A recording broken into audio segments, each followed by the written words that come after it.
بھی جہنم سے نہیں نکلیں گے۔ یہ اس حدیث سے حوض کا مقام بتایا۔ میں نے اختصار کے ساتھ یہ تذکرہ کیا کہ حوض جس کو حوض کوثر کہا جاتا ہے، آگے چونکہ روایتیں آ رہی ہے اور میں تھوڑی سی تفصیل شیخ محمد ابن صالح ابن عثیمین رحمہ اللہ کی کتاب سے ذکر کرنا چاہتا ہوں، اس لیے میں نے اپنے طور سے وہ تفصیل پیش نہیں کی کہ یہ کوثر حوض ہوگا۔ اور اللہ تبارک و تعالیٰ نے انا اعطیناک الکوثر جو کہا، اس کی تفسیر میں بھی حدیثوں سے یہ بات ثابت ہوتی ہے کہ کئی تفاسیر میں سے ایک تفسیر یہ ہے کہ قیامت کے دن نبی کریم صلی اللہ علیہ وسلم کو بطور اکرام جو عظیم الشان حوض عطا کیا جائے گا، اس کا یہ ذکر ہے۔ اس سلسلے میں حوض کے سلسلے میں جو احادیث آئی ہیں وہ متواتر ہیں، تواتر کے درجے کو پہنچتی ہیں، غیب سے متعلق ہیں، ہم اور آپ نے اسے دیکھا نہیں ہے، اس کی بنیاد قرآن اور حدیث اور وحی الہی پر ہے۔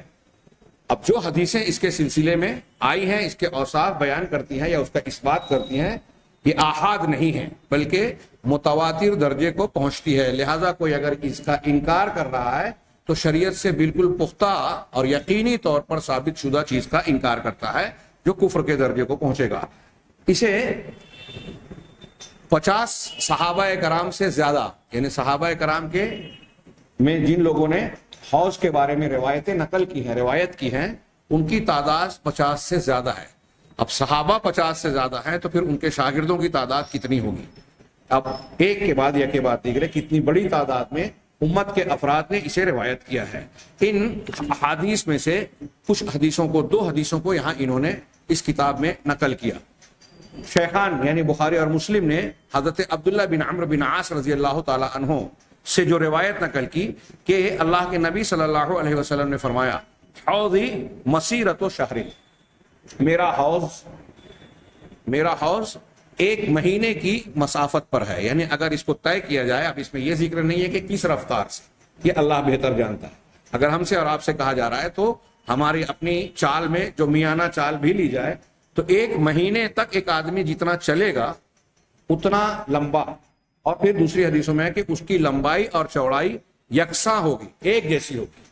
مربع اس کا ہوگا۔ بلکہ بعض روایتوں سے یہ بھی ثابت ہوتا ہے کہ یہ مسلسل اس کی کشادگی بھی بڑھتی جائے گی۔ تو اللہ کے نبی صلی اللہ علیہ وسلم نے فرمایا کہ میرے حوض کی مسافت 1 مہینے کے برابر ہے۔ ماؤہ ابیض من اللبن، اس کا پانی دودھ سے زیادہ سفید ہوگا۔ وریحہ اطیب من المسک، اور اس کی خوشبو مشک، جس کو کستوری کہا جاتا ہے، کستوری اور مشک سے زیادہ خوشگوار اور اچھی ہوگی، پاکیزہ ہوگی۔ وَقِيزَانُهُ كَنُجُومِ السَّمَاءِ، اور اس کے کیزان جس کو ہم کوز کہتے ہیں، عربی کا لفظ ہے لیکن اردو میں بھی استعمال کرتے ہیں، واحد کوز ہے، جمع اکواز اور کیزان، تو اس کے پیالے، اور یہ ایسے برتن کو کہتے ہیں، پینے والا برتن جس کا منہ بھی چوڑا ہو، تو اس کے جو برتن ہیں یا پیالے ہیں، اس کے پیالے آسمان کے ستاروں کی مانند ہیں۔ یہاں کنجوم السما ہے، ستاروں کی طرح۔ تو ستاروں کی طرح کیا؟ تعداد میں، صفت میں؟ علماء نے کہا کہ دونوں معنی ہو سکتا ہے، کیونکہ بعض روایتوں میں عدد نجوم السما کی وضاحت ہے، آسمان کے ستاروں کی تعداد کی طرح، انہیں بے شمار ہوں گے ایک۔ اور ستاروں کی ایک خصوصیت یا وصف یہ ہے کہ یہ چمکدار ہوتے ہیں، تو یہ پیالے بھی چمکدار ہوں گے، چمکیلے ہوں گے۔ من شرب منہ لا یظمأ ابدا، جو اس سے پیے گا، اس کا پانی پی لے گا، وہ کبھی پیاسا نہیں ہوگا۔ دوسری روایت حضرت انس بن مالک رضی اللہ تعالیٰ عنہ کی ہے، وہ کہتے ہیں کہ قال اغفی رسول اللہ صلی اللہ علیہ وسلم اغفاء، نبی کریم صلی اللہ علیہ وسلم پر ایک غفلت کی جیسی کیفیت طاری ہوئی،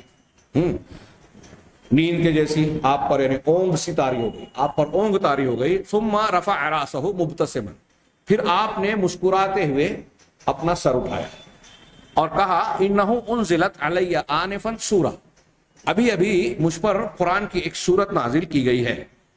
چنانچہ آپ نے یہ سورہ کوثر پڑھی، آپ نے پڑھا انا اعطیناک الکوثر، یقیناً ہم نے آپ کو الکوثر دیا۔ کوثر یہ کثرت سے بنا ہے، جو اردو میں بھی استعمال ہوتا ہے زیادتی کے معنی میں۔ حضرت ابن عباس رضی اللہ تعالیٰ عنہ سے اس کی تفسیر میں ہے کہ اللہ نے الکوثر دیا، الکوثر کا مطلب ہے خیر کثیر، خیر کثیر، بہت ساری بھلائیاں۔ اور علامہ ابن کثیر اسی معنی کو ترجیح دیتے ہیں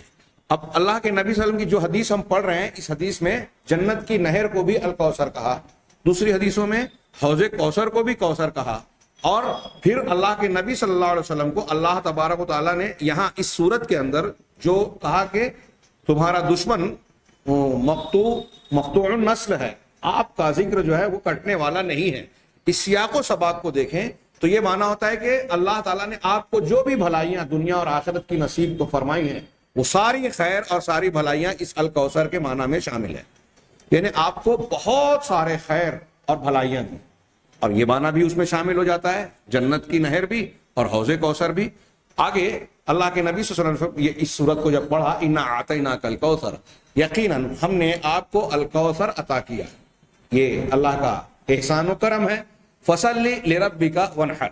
احسان و کرم کا نتیجہ یہ ہے کہ بندہ شکر ادا کرے، تو اللہ نے اس کے جواب میں کہا کہ آپ اپنے رب کے لیے نماز پڑھیں اور قربانی کریں۔ نہر کا معنی ذبح اور نہر کا جب فرق کرتے ہیں تو اونٹ کو جو کھڑے کھڑے اس کے حلقوم میں سوراخ کر کے خون گرایا جاتا ہے اور پھر اس کو ذبح کیا جاتا ہے، اس کو نہر کرنا کہتے ہیں، اور عام جانوروں کے لیے ذبح کا لفظ استعمال ہوتا ہے، اور یہاں ونحر کا لفظ عام ہے، یعنی اللہ کے لیے قربانی کرو، اللہ کے لیے ذبح کرو۔ اب اس میں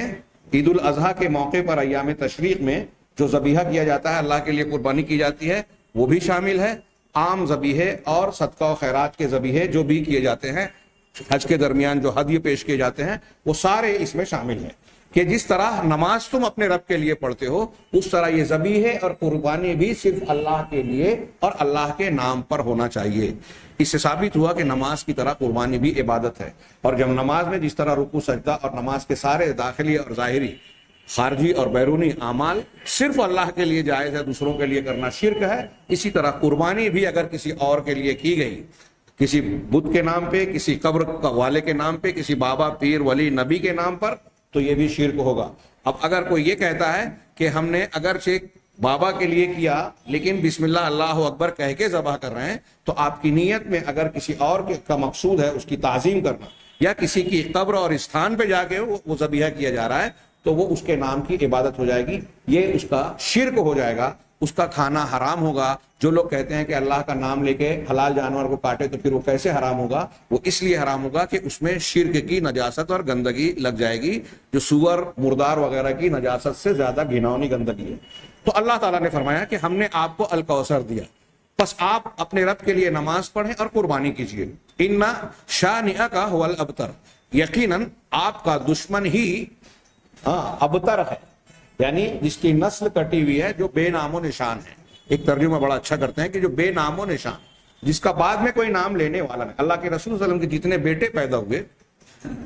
ان کا یکے بعد دیگرے انتقال ہو گیا، کوئی بھی بڑا بھی نہیں ہوا، تین بیٹے پیدا ہوئے، تینوں کا انتقال ہو گیا بچپن میں۔ حضرت ابراہیم رضی اللہ عنہ 18 مہینے کے ہو کے انتقال کیے، تو اللہ کے نبی صلی اللہ علیہ وسلم پر اس بنیاد پر کفار مکہ نے طنز کیا، تعریض کی کہ ارے یہ تو مقطوع نسل ہے، ان کی دم کٹی ہوئی ہے، نسل کٹی ہوئی ہے۔ تو اللہ کے رسول صلی اللہ علیہ وسلم کو اس سے تکلیف پہنچی۔ اللہ تعالیٰ نے کہا کہ آپ کا معاملہ ایسا نہیں ہے، آپ کی نسل کٹی نہیں ہے، اگرچہ کہ آپ بیٹی کے ذریعے سے آپ کا سلسلہ نسب جاری ہے، اور جو قرب قیامت میں مہدی آئیں گے وہ بھی اللہ کے نبی صلی اللہ علیہ وسلم کے نام پر ہوں گے، اور آپ کے اہل بیت سے ہوں گے، اس سلسلے سے ہوں گے، نسل آپ کی قائم ہے۔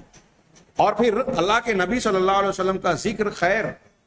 اللہ تعالیٰ نے اپنے ساتھ مختلف مقامات پر رکھا، اذان دی جاتی ہے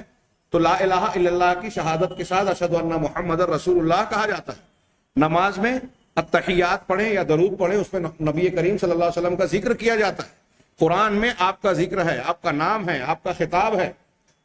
آپ سے محبت اور آپ پر ایمان رکھنا قیامت تک یہ سلسلہ جاری رہے گا، اس لیے کہ کوئی شخص نجات یافتہ یا ایمان والا ہو ہی نہیں سکتا جب تک اللہ کے ساتھ ساتھ نبی کریم صلی اللہ علیہ وسلم پر ایمان نہ لائے۔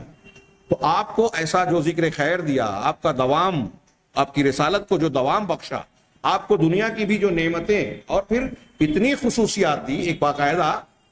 کتاب ہے عربی زبان میں خصائص المصطفیٰ، نبی کریم صلی اللہ علیہ وسلم کو دوسرے انبیاء کے مقابلے میں جو خصوصیات دی گئی، جو آپ سے پہلے دوسرے نبیوں کو نہیں دی گئی، ایک کتاب کی شکل میں لکھا گیا ہے۔ تو آپ کی اتنی خصوصیات، وہ سب کے سب خیر کثیر میں الکوثر میں شامل ہیں۔ تو آپ کو تو اللہ نے الکوثر دیا ہے، آپ ان دشمنوں کی ان باتوں سے کبیدہ خاطر نہ ہو، غمزدہ نہ ہو۔ چنانچہ جب یہ سورت اللہ کے رسول صلی اللہ علیہ وسلم نے پڑھی تو اس کے بعد کہا ثم قال اتدرون ما الکوثر، کیا تم جانتے ہو کہ الکوثر کیا ہے؟ دنیا کی خیر کثیر تو ہم جانتے ہیں دیکھتے ہیں، لیکن یہ غیب والا الکوثر اللہ کے رسول نے بتایا۔ فقلنا اللہ ورسولہ اعلم، یہ صحابہ کے آداب میں سے تھا کہ اللہ اور اس کے رسول زیادہ بہتر جانتے ہیں۔ آپ نے کہا فإنہ نہر وعدنیہ ربی عز وجل، یہ الکوثر ایک نہر ہے جس کا میرے پروردگار رب عز وجل نے وعدہ کیا ہے۔ ایک نہر ہے، یہ جنت کی نہر ہے جو جنت میں بہ رہی ہے، ہاں علیہ خیر کثیر، اس نہر پر بھی بہت سارے خیر ہیں ہوا، ہاں اور وہ حوض ہے، ہاں یعنی اس حدیثی میں تذکرہ ہے کہ ایک نہر بھی ہے اور ایک حوض بھی ہے، جنت کی اس نہر کے دو پرنالے میزاب، ہاں میدان محشر میں جو اللہ تبارک و تعالیٰ نبی کریم صلی اللہ علیہ وسلم کو حوض دے گا، اس حوض میں آ کر اس کا پانی گرے گا۔ جنت کی نہر بھی حوض الکوثر کے نام سے ہے اور یہ حوض بھی الکوثر کے نام سے جانی جاتی ہے، یہ اچھی طرح دماغ میں رکھیں۔ کچھ لوگ بعض طلبہ سوال کرتے ہیں تو اس بنیاد پر مجھے یہ محسوس ہوا کہ اس میں الجھن ہوتی ہے، وہ نہر بھی الکوثر ہے اور یہ حوض بھی الکوثر ہے، اور دونوں رسول اللہ صلی اللہ علیہ وسلم کو دیا گیا۔ یہ آگے کی روایت کے الفاظ ہیں، یہ صحیح مسلم کی حدیث ہے کہ وہ حوض ہے جس پر قیامت کے دن میری امت آئے گی، اس نہر سے بہتا ہوا پانی ایک بڑے حوض میں اکٹھا ہوگی۔ آنیتہ عدد النجوم، اس کے برتن پیالے جس سے پانی پلایا جائے گا وہ ستاروں کی تعداد کے جیسے ہوں گے۔ فیختلج العبد منہ، ان میں سے کچھ لوگوں کو جو وہاں پینے کے لیے پانی پینے کے لیے آئیں گے ان کو کھدیڑا جائے گا۔ فاقول رب انہ من امتی، میں کہوں گا کہ پروردگار یہ تو میری امت کا فرد ہے یا میری امت کے لوگ ہیں، تو کہا جائے گا، اللہ تعالیٰ کہے گا ما تدری ما احدثت بعدک، تم نہیں جانتے ہاں کہ اس جماعت نے، اس گروہ نے تمہارے بعد کیا کچھ ایجاد کیا، کون سی بدعتیں اختیار کی۔ یہ شیخ محمد نورستانی نے چند باتیں اختصار کے ساتھ نقل کی ہیں۔ حوض کوثر سے